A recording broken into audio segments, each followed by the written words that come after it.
सिद्धेश्वरी जी के अनमोल महावाक्य, उस पार ले चलो, उस पार ले चलो। उस पार का मतलब क्या है? उस पार का मतलब क्या है? अब ये जो हम कहते हैं कि प्रभु हम बच्चों को उस पार ले चलो, उस पार का मतलब क्या है? लोग समझते हैं उस पार का मतलब है जन्म मरण के चक्कर में ना आना और मुक्त हो जाना। अब ये तो हुआ मनुष्य का कहना, ये तो हुआ मनुष्य का कहना, परंतु वो कहता है बच्चों, सचमुच जहां सुख शांति है, दुख अशांति से दूर है, उसको कोई दुनिया नहीं कहती, उसको कोई दुनिया नहीं कहते। जब मनुष्य सुख चाहते हैं तो वो भी इस जीवन में होना चाहिए। सुख चाहते हैं तो कब होना चाहिए? इस जीवन में होना चाहिए। अब वो तो सतयुगी वैकुंठ देवताओं की दुनिया थी, जहां सर्वदा सुखी जीवन था। उसी देवताओं को अमर कहते। अब अमर का भी कोई अर्थ नहीं है कि देवताएं कहाँ है, फिर अमर है तो? देवताएं अमर है तो कहाँ है फिर? ऐसे तो नहीं कि देवताओं की आयु इतनी बड़ी थी जो कभी मरते ही नहीं थे, ऐसा तो है ही नहीं ना, देवताओं की मृत्यु हुई। अब ये कहना उन्हों का रोंग है, क्योंकि ऐसे है नहीं।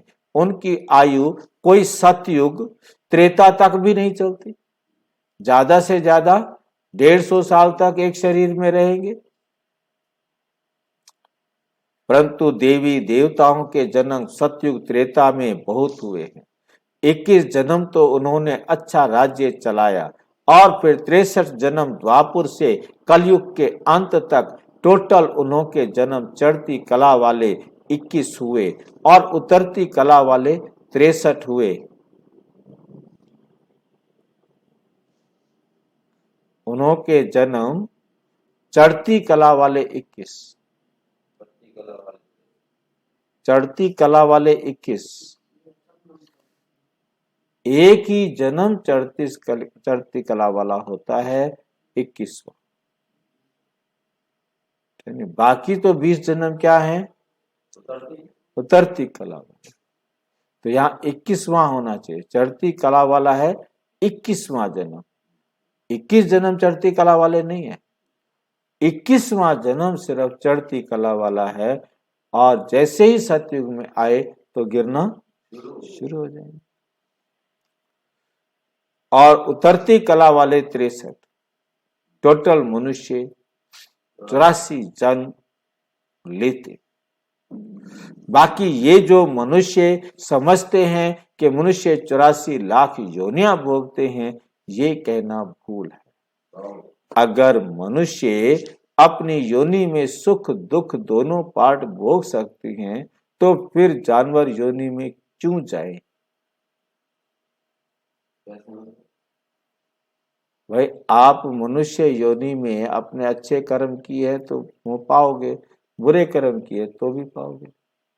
तो मनुष्य योनि में ही आप अपने कर्मों की सजा पाते हो ना। आपने किसी पशु को दुख दिया है तो वो पशु आपको दुख दे देता है, पक्षी को दुख दिया है तो वो पक्षी आपको दुख दे देता है। जिनको आप दुख व सुख देते हैं, वही आपको दुख व सुख रिटर्न करते हैं।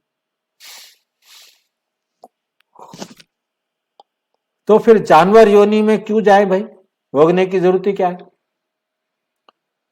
अब मनुष्यों को ये नॉलेज नहीं।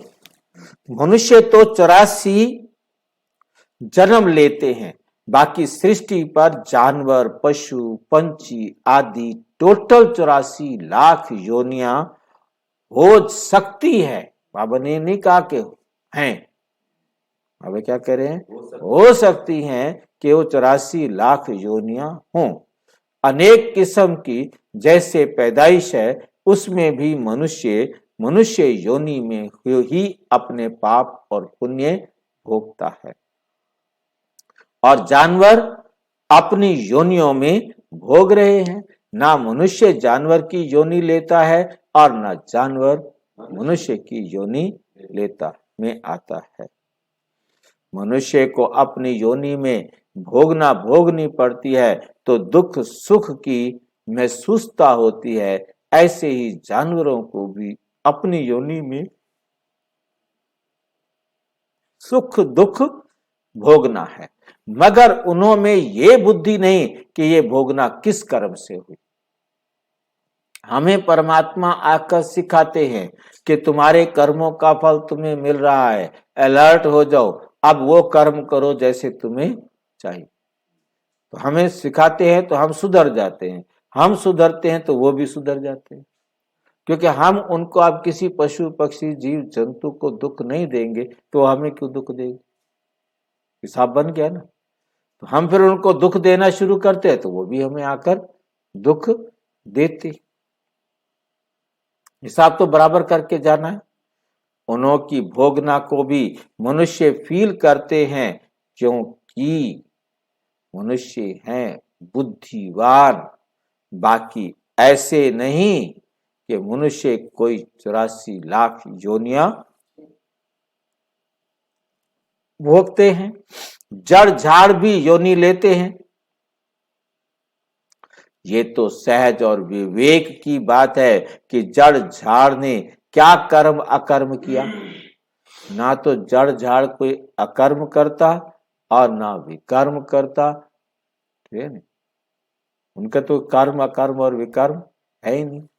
जो उन्हों का हिसाब किताब बनेगा, जैसे देखो गुरु नानक साहब ने ऐसे महावाक्य उच्चारण किए हैं, अंत काल में जो पुत्र सिमरे, ऐसी चिंता में जो मरे, तो सुवर योनि में वल वल उतरे। परंतु इस कहने का मतलब ये नहीं कि मनुष्य कोई जाकर के सूकर बनेगा कि योनि लेता है, परंतु सूकर का मतलब ये है कि मनुष्य का कार्य भी ऐसा होता है जैसे सुअर जैसा।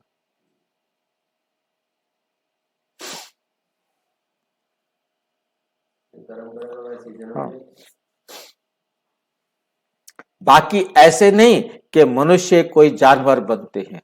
अब ये तो मनुष्यों को डराने के लिए शिक्षा देते हैं, तो अपने को इस संगम समय पर अपनी जीवन को पलटाए, पाप आत्मा से क्या बनना है, पुण्य आत्मा बनना है।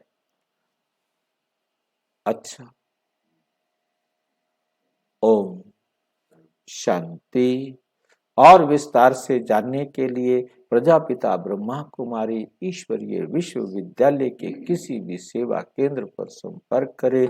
और यदि कोई प्रश्न है तो 9213106986 पर केवल टेलीग्राम करें।